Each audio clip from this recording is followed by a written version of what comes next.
Nilabas na ng Gilas Pilipinas ang official lineup nila sa paparating na 2024 Olympic Qualifying Tournament.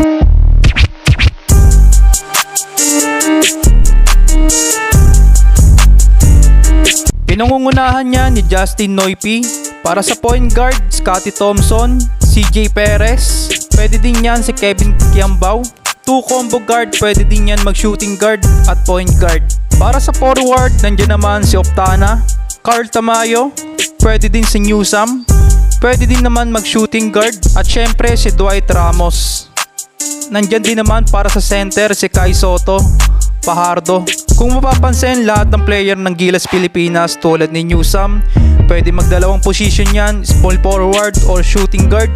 Ito din yung magandang lineup ng Gilas Pilipinas kasi kahit sinong player, maliban na nga lang kay Junmar Fajardo, kaya nga mag-tres. Magandang experience to sa laban natin sa Latvia at Georgia. Alam naman natin na dehado tayo pagdating sa mga European player, hindi natin yan maitatanggi. Dahil hindi rin basta-basta yung mga kalaban ng Gilas Pilipinas. Sa Latvia, without KP, napakaganda nga yung nabigay nila sa nakaraang FIBA World Cup. Tsaka number 6 din ang Latvia sa FIBA rank, no? Kaya napakalakas din itong team na to, no? Wala pa yan si KP. Official na nga din yan na hindi rin makapaglaro si KP, no? Dahil pinilit niya nga lang makapaglaro sa NBA Finals, Boston Celtics versus Dallas, pero andun na naman talaga yung injury niya. So official na talaga na hindi na makapaglaro si KP sa OQT.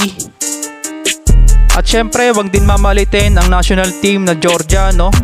Kasi marami din silang mga gunner na mga NBA player, mga boss, no? May number 2 pick pa yan. Comment nyo na lang kung anong name niya.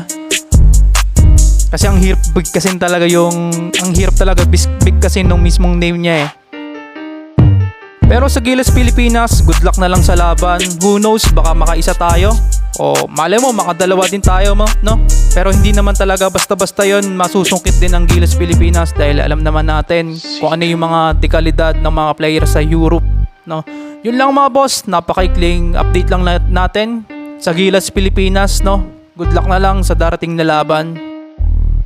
Kung gusto mo ng mga gantong video, huwag kakalimutan i-like, i-share, i-hit mo na rin ang notification bell para lagi kang updated sa mga bago nating videos katulad ng Gilas Pilipinas, mga boss. Maraming salamat!